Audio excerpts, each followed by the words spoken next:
رب کریم انسان کو دو طرح کی آزمائش سے آزماتا ہے۔ ایک آزمائش یہ ہوتی ہے کہ انسان سے کوئی شے چھین لی جائے یا نہ دی جائے۔ اللہ تعالیٰ فرماتا ہے کہ میرا بندہ صبر کرتا ہے یا نہیں کرتا، اس کو صبر سے آزماتا ہے، اور گلے شکوے سے رکتا ہے یا نہیں رکتا، اس بات سے آزماتا ہے، نہ دے کر۔ اور کبھی کبھار ایسا بھی ہوتا ہے کہ رب تعالیٰ عطا فرماتا ہے، نعمتوں سے مالا مال فرما دیتا ہے، دولت سے، رزق سے، عزت سے، آبرو سے۔ جب عطا فرماتا ہے تو پھر بھی آزماتا ہے، آزمائش دونوں مقام پر۔ پھر آزماتا ہے کہ دیکھتا ہے کہ اس کے اندر شکر ہے کہ نہیں، یہ مانتا ہے کہ نہیں کہ اس کے مالک نے اس کو یہ سب کچھ عطا فرمایا، یا اپنے ظاہری اسباب پہ نظر رکھتا ہے۔ طرح طرح کی چیزوں سے رب تعالیٰ آزماتا ہے۔ کبھی ایسا بھی ہوتا ہے کہ یہ میرے نام پہ خرچ کرتا ہے یا نہیں کرتا، یہ میری رضا کی خاطر خرچ کرتا ہے نہیں کرتا، میرے احکام کے مطابق اپنی مال و دولت لٹاتا ہے کہ نہیں لٹاتا۔ یہ طرح طرح کی آزمائشیں ہوتی ہیں رب تعالیٰ کی عطا میں۔ اب اس حوالے سے متفق علیہ حدیث پاک ہے، آقا علیہ الصلوۃ والتسلیم نے فرمایا،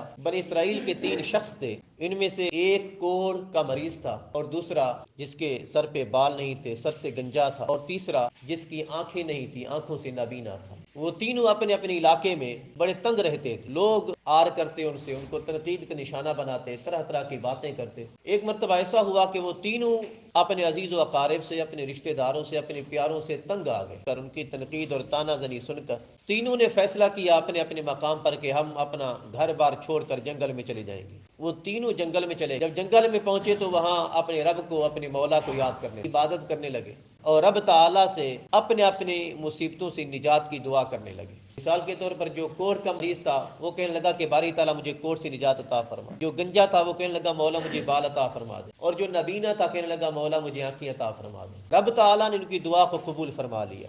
وہ ہے نا قبول کرنے والا، جب اس کو پکارا جائے، ادعونی استجب لکم، میرے بندے مجھے پکارو، میں ہی تمہاری پکار سننے والا ہوں۔ رب تعالیٰ نے ان کی پکار قبول کر لیا۔ قبول کرنے کے بعد رب کریم نے ان کے پاس ایک فرشتہ بھیجا بشکل انسانی، ایک اللہ والا بن کر۔ سب سے پہلے وہ کوڑ کے مریض کے پاس آیا، پوچھتا ہے اللہ کے بندے یہاں کیوں ٹھہرا؟ اس نے اپنی ساری کہانی سنا دی، اور پھر فرشتہ پوچھتا ہے تجھے کیا چاہیے؟ وہ کہنے لگا کہ میں چاہتا ہوں میرا رب مجھے اچھی صحت عطا فرما دے، اس کورس کے مرض سے مجھے رب نجات عطا فرما دے۔ فرشتے نے اس کے بدن پہ ہاتھ پھیرا، ہاتھ پھیرنے کی دیر تھی، رب تعالیٰ سے تندرست بدن عطا فرما دیا۔ پھر فرشتے نے پوچھا کہ اے اللہ کے بندے تجھے مال میں سے کون سا مال زیادہ پسند ہے؟ وہ کہنے لگا کہ مجھے اونٹ بڑے پسند ہے۔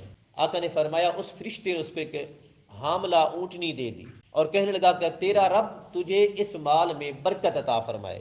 آقا نے فرمایا اس اونٹنی نے اتنے بچے جنے، اس میں رب تعالیٰ نے اتنی برکت ڈالی، اسی مریض کا اونٹوں سے جنگل بھر گئے، اتنا رب تعالیٰ نے اس کو مال عطا فرمایا۔ پھر وہی فرشتہ دوسرے شخص کے پاس جاتا ہے جس کے سر پہ بال نہیں تھے، جا کے پوچھتا ہے اللہ کے بندے یہاں کیوں ٹھہرا ہے؟ اس نے بھی ساری کہانی سنا دی۔ جب ساری کہانی سنائی، فرشتہ پوچھتا ہے تجھے کیا چاہیے، کس شے کو پسند کرتا ہے؟ وہ کہتا ہے کہ میں چاہتا ہوں میرے رب مجھے خوبصورت بال عطا فرما دے۔ فرشتے نے اس پر بھی ہاتھ پھیرا، سر پر ہاتھ پھیرنے کی دیر تھی، رب تعالیٰ نے اس کو خوبصورت بال عطا فرما دے، اس کے سر پہ بال آ گئے۔ پھر فرشتہ پوچھتا ہے بتا تجھے مال میں سے کیا پسند ہے؟ کہا کہ مجھے گائے پسند ہے۔ فرشتے نے اسے ایک حاملہ اونٹنی دے دی۔ جب حاملہ اونٹنی دی اور ساتھ میں کہا کہ تیرا رب تجھے اس میں برکت عطا فرما۔ آقا نے فرمایا اس آدمی کا بھی گایوں سے جنگل بھر گیا، رب نے اس کو اتنا کچھ عطا فرمایا، بڑھتے بڑھتے اتنے زیادہ گائے ہوگی، وہ بہت بڑا رئیس بن گیا، مالدار بن گیا۔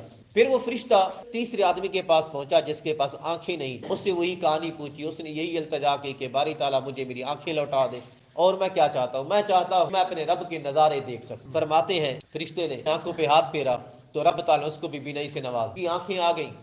پھر فرشتے نے پوچھا بتا تجھے مال میں سے کون سا مال پسند ہے؟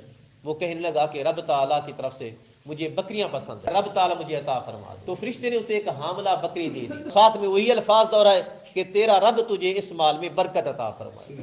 آقا نے فرمایا رب نے اس کو اتنا کیا اس کے مال کو، بکریوں سے اس کا جنگل بھر گیا، سارے کا سارا بڑا مالدار ہو گیا۔ وقت گزرتا رہا، ایک مدت کے بعد رب نے پھر اسی فرشتے کو بھیجا، فرمایا جاؤ اب ان کی آزمائش کا وقت آ گیا ہے، میں دیکھنا چاہتا ہوں کہ اپنی حقیقت کو یہ بھول گئے ہیں یا ان کو یاد ہے، یہ رب کا شکر ادا کرتے ہیں یا نہیں کرتے، جاؤ ان کو آزما کے۔ وہی فرشتہ ایک مسافر کی صورت میں اور غریب کی صورت میں ان کے پاس نمودار ہوا بشکل انسانی۔ سب سے پہلے اونٹ والے کے پاس آیا فرشتہ، کہتا ہے اللہ کے بندے میں مسافر ہوں، میرا سامان سب کچھ ختم ہو چکا ہے، میں چاہتا ہوں کہ تو مجھے ایک اونٹ دے دے اللہ کے نام پر، تاکہ میں اس کو بیچ کر خرچ کروں اور میں اپنی منزل مقصود تک پہنچ جاؤں۔ وہ کہنے لگا کہ تجھے کیوں دوں؟ یہ سارے کے سارے میری اپنی ضرورت میں سے ہیں۔ فرشتہ کہنے لگا اے اللہ کے بندے، تیرے رب نے تجھے اتنا مال عطا فرمایا ہے، اگر ایک اونٹ کم ہو جائے گا تو تیرا کیا جائے گا؟ تجھے تو پتہ بھی نہیں چلے گا، یوں سمجھے کہ سمندر میں سے جیسے چڑیا نے پانی پی لیا۔ تو ایک اونٹ دینے سے کیوں گھبراتا ہے؟ کیا ایسا تو نہیں تو اپنے رب کا نافرمان بندہ بن رہا، حالانکہ تیرے رب نے تجھے اتنا مال عطا فرمایا ہے؟ وہ کہنے لگا اے تو کیا کہتا ہے کہ رب نے دیا؟ میں نے خود کمایا ہے، یہ میرے باپ دادا کی جائیداد میں سے۔ اس نے کہا دیکھ لے، وہ فرشتہ کہتا ہے کہیں تو وہ شخص تو نہیں ہے جو کوڑ کا مریض تھا، اب تعالیٰ تجھے آج شفا عطا فرمائی اور مال عطا فرمایا؟ اس نے کہا میں تو کبھی کوڑ کا مریض ہوا بھی نہیں ہوں، تو نے کسی اور کو دیکھا ہوگا۔ اس نے کہا اچھا، اگر تو کوڑ کا مریض ہو اور تیرے پاس کچھ نہ ہو پہلے تو پہلے کی طرح ہو جائے؟ تو کہنے لگا ہاں ہاں چل میں ہو جاؤں۔ تو فرشتہ یہ کہہ کر چل دیا اے اللہ اگر یہ جھوٹ بولتا ہے تو اس کو پہلے کی طرح بنا دے۔ یہ کہہ کر فرشتہ چل پڑا دوسرے کے پاس، گایوں والے کے پاس۔ جب اس کے پاس پہنچا ساری وہی کہانی دہرائی، اس نے بھی پہلے کی طرح کہا۔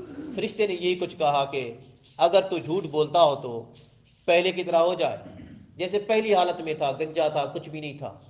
اس نے کہا ہاں ہاں اگر میں جھوٹ بولتا ہوں تو پہلے کی طرح ہو جاؤ، تو کون ہے مجھے ایسا بنانے والا؟ دل میں اس نے سوچا ہوگا۔ رشتہ چل پڑا اس تیسرے کے پاس، بکریوں والے کے پاس۔ اس کے پاس پہنچا، اپنا سوال پیش کیا کہ اللہ کے بندے میں مسافر ہوں، زاد رہا ختم ہو چکا ہے، میں چاہتا ہوں کہ تو مجھے ایک بکری دے اللہ کے نام پہ تاکہ میں اس کو بیچ کر اپنی منزل مقصود تک پہنچ سکوں۔ جب اس نے بکری والے نے سنا اس سے اللہ کے نام پہ سوال کرتا ہے اور کہتا ہے میں مسافر ہوں، اس کی آنکھوں میں آنسو آ گئے بکری والوں۔ جب اس کی آنکھوں میں آنسو آئے، وہ فرشتہ پوچھتا ہے اللہ کے بندے تو روتا کیوں ہے؟ وہ کہتا ہے کہ میں روتا اس لیے ہوں کہ یہ جو کچھ بھی ہے نا، یہ سارے کا سارا میرے رب نے مجھے عطا فرمایا ہے، اور میں حیران اس بات پر ہوں کہ میرے رب نے صرف مجھ سے ایک بکری مانگی ہے، کاش کہ وہ میرا سارا مال مانگتا، میں سارا عطا فرما دیتا، میں سب کچھ دے دیتا، کیونکہ یہ سارا کچھ ہے ہی اسی کا۔ اگر آج اس کے نام پہ ایک بکری جاتی ہے تو کیا، تجھے جتنی ضرورت ہے لے جا، میں روکوں گا نہیں تجھے۔ رشتے نے جب یہ جواب سنا تو کہنے لگا تجھے مبارک ہو، تیرے رب تجھے برکت عطا فرمائے، مجھے کسی شے کی ضرورت، میں تیرے رب کا کوئی بھیجا ہوا ہوں۔ اور رہی وہ ان دونوں کی بات تو فرشتہ اس وقت کہہ کر گیا تو رب تعالیٰ نے ان کو پہلے کی طرح بنا دیا، پہلے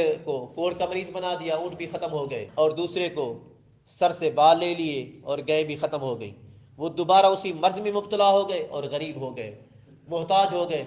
تیرے رب تجھ سے راضی ہے، تو بھی اپنی رب کی رضا پہ راضی رہنا۔ فرشتہ یہ کہہ کر چلا گیا۔ یارو آقا علیہ الصلوۃ والتسلیم نے یہ فرمان سنا کر، یہ کہانی بتا کر اپنی امت کو ایک سبق سکھایا ہے، اور وہ سبق یہ ہے کہ رب تعالیٰ کی عطا، اس کی نعمت، اس کا دین، اس کا دیا ہوا مال، اس میں کبھی کبھی آزمائش آتی ہے۔ اس کی آزمائش میں ہمیشہ رب تعالیٰ سے دعا کیا کرو کہ باری تعالیٰ پہلے تو ہمیں آزمائش سے بچانا کہ ہم تیری آزمائش کے قابل نہیں ہیں، اگر آزمائے کبھی تو پھر اپنی آزمائش میں کامیابی عطا فرما۔ اس کی آزمائش ایسی خفیہ ہوتی ہے کہ پتہ بھی نہیں چلتا۔